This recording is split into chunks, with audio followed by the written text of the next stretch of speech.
So the question is prove that root 5 is a irrational number. So हम starting वहीं से ही करेंगे। सबसे पहले हम रूट 5 को अज्यूम कर लेते हैं कि वो एक रैशनल नंबर है, और अगर हम ये अज्यूम कर लेते हैं कि रूट 5 एक रैशनल नंबर है तो हम कह सकते हैं कि हम रूट 5 को p बाई क्यू की फॉर्म में लिख पाएंगे। और अगर हम इसे p बाई क्यू की फॉर्म में लिख के इसके कॉमन फैक्टर्स को कट करके अब इसे रूट 5 को a बाई बी की फॉर्म में लिख दें, अब a और b आपस में को प्राइम्स होंगे और a और b में कोई और फैक्टर्स नहीं होंगे जो दोनों में कॉमन हो। So root 5 is equals to a upon b लिखा जा सकता है। इसके बाद b को हम क्रॉस मल्टीप्लाई करके रूट 5 के साथ मल्टीप्लाई कर देंगे तो आ जाएगा b root 5 is equals to a।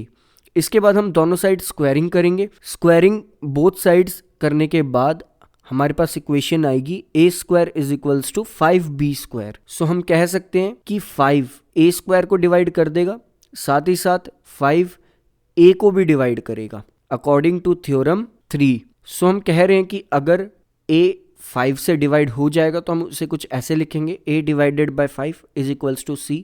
यहाँ पे कोई भी एक कांस्टेंट नंबर है जो डिवाइड होकर हमारा आंसर आएगा। सो नेक्स्ट हम 5 को c में मल्टीप्लाई कर देंगे तो आएगा a is equals to 5c। इसके बाद दोनों साइड स्क्वायरिंग करने के बाद हमें मिलेगा a square is equals to 25c square. हमारे पास a स्क्वायर की यहाँ दो वैल्यूज हैं, दैट इज a स्क्वायर की पहले जो वैल्यू थी वो थी 5b स्क्वायर और अब है 25c स्क्वायर। तो दोनों को हम इक्वल पुट करेंगे। इक्वल पुट करने के बाद हमारे पास आएगा 5b square is equals to 25c square. इसके बाद जब हम 5 से 25 को कट करेंगे तो हमें मिलेगा b square is equals to 5c square. तो हम यहाँ से कह पाएंगे इस इक्वेशन के अकॉर्डिंग कि 5b स्क्वायर को डिवाइड कर देगा। सो अगर 5b स्क्वायर को डिवाइड करेगा तो इनडायरेक्टली वो b से भी डिवाइड हो रहा होगा। सो b 5 से डिवाइड हो रहा है और पिछली इक्वेशंस में हमने देखा था कि a भी तो 5 से डिवाइड हो रहा है, तो a और b दोनों 5 से डिवाइड हो रहे हैं तो दोनों में एक कॉमन फैक्टर हो जाएगा 5।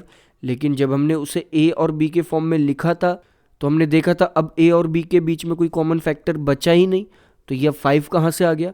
तो हम यहाँ से कह देंगे कि स्टार्टिंग में जो सबसे पहले हमने गलत अजम्पशन करी थी कि रूट 5 एक रैशनल नंबर है जबकि रूट 5 एक इर्रेशनल नंबर होगा, ये चीज़ अब हम यहाँ से प्रूफ कर पाएंगे। रूट 5 को इर्रेशनल प्रूफ करने का मेथड सेम है जैसा हमने रूट 3 को इर्रेशनल प्रूफ करा था और जैसे हमने रूट 2 को इर्रेशनल प्रूफ करा था।